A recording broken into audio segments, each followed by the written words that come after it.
Praise the Lord. ஆண்டவராகிய இயேசு கிறிஸ்துவின் விலையேறப்பெற்ற நல்ல நாமத்தில் இந்த புதிய மாதத்தில் உங்கள் யாவரையும் வாழ்த்துகிறேன். கர்த்தர் நமக்கு தந்திருக்கிற இந்த நல்ல மாதத்துக்காக நான் கர்த்தரை துதிக்கிறேன். கடந்த 8 மாதங்கள் நம்மையும் நம்முடைய குடும்பங்களையும் ஊழியங்களையும் நம்முடைய தேசங்களையும் பாதுகாத்து சுகத்தோடு பலத்தோடு ஆரோக்கியத்தோடு வழிநடத்தி இந்த 9வது மாதத்தை கர்த்தர் காண செய்திருக்கிறார்.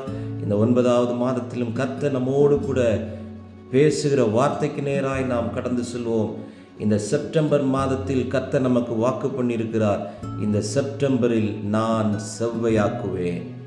ஏசாயா 45ஆம் அதிகாரம் 2வது வசனத்தை கர்த்தருடைய ஆவியானவர் இந்த மாதத்திற்கென்று நமக்கு வாக்குத்தத்தமாய் தருகிறார்.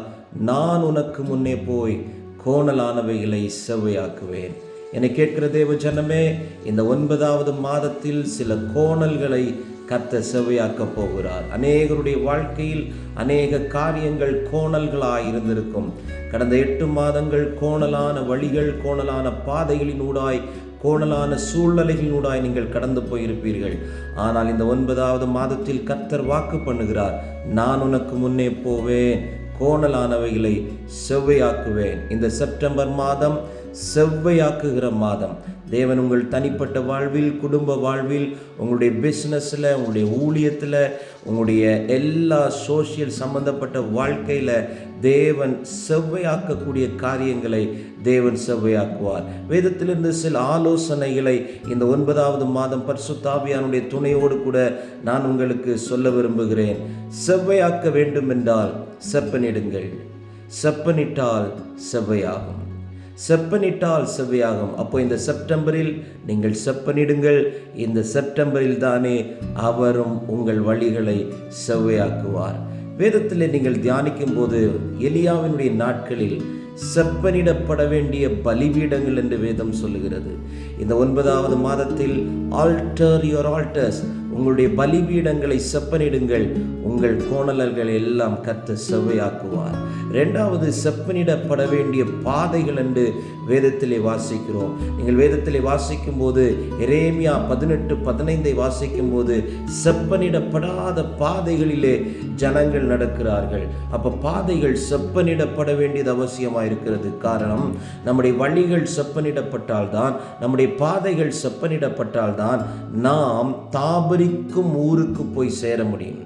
நீங்கள் சங்கீதம் 50வது சங்கீதத்தில் நீங்கள் வாசிக்கும் போது 23வது வசனம் சொல்லுகிறது, தன் வழியை செவ்வைப்படுத்துகிறவனுக்கு என் இரட்சிப்பை நான் காண்பிப்பேன். இந்த மாதம் உங்கள் பாதைகளை செவ்வைப்படுத்தி பாருங்கள். உங்கள் பாதைகளை செப்பனிட்டு பாருங்கள். தேவனுடைய இரட்சிப்பை நீங்கள் காணப்போகிறீர்கள்.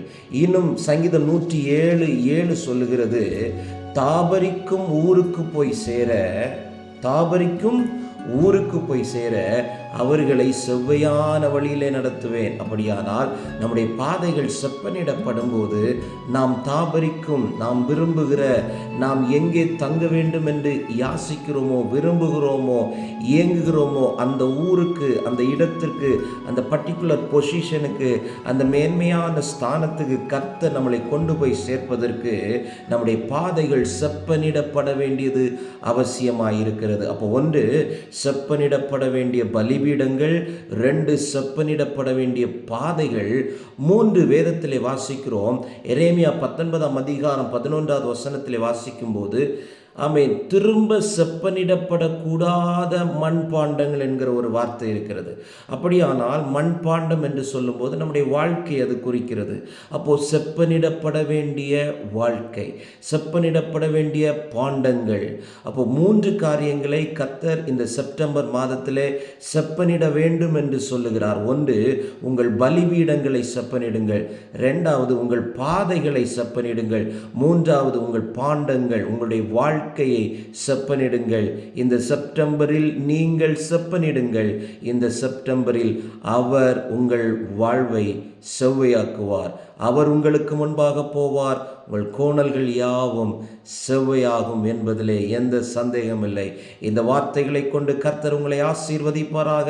இந்த மாதம் முழுவதும் தேவன் தம்முடைய கிருபைகளையும் தம்முடைய அளவில்லாத நன்மைகளையும் தந்து உங்களை ஆசீர்வதிப்பார் என்று சொல்லி மனதார ஆசீர்வதிக்கிறேன்.